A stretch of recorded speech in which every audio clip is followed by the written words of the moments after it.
The kingdom of God exists, and it is much closer than you may think. It is not a physical place. It's a state of consciousness. And it's something you can find right here inside of you. So don't let anybody tell you that it's somewhere far away or that it's somehow distant from you. The kingdom is there inside you. It's just covered up with levels of fear and wrong thinking. But I found it, and so can you. When Jesus spoke of being in the world but not of the world, he was referring to transcending the ego, the part of our mind that's focused on fear and separation from God.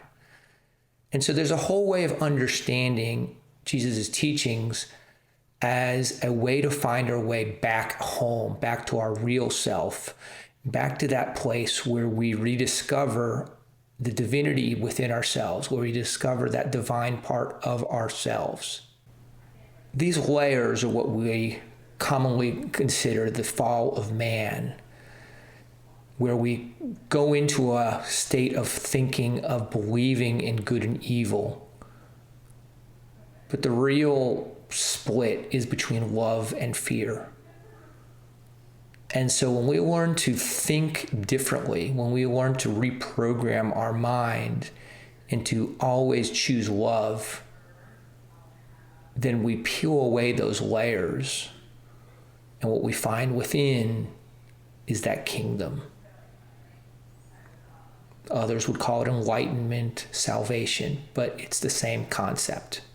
So if this vibrates with you, my invitation to you today would be to bring these thoughts into your consciousness, which is one, I know that the kingdom of God exists. I know that it can be found within me. I call out to Jesus to help me find that part within me. And I let go of all my resistance to the kingdom. I let go of all my resistance to truth. And I ask to find my way back to that truth. Let that be your thought for today.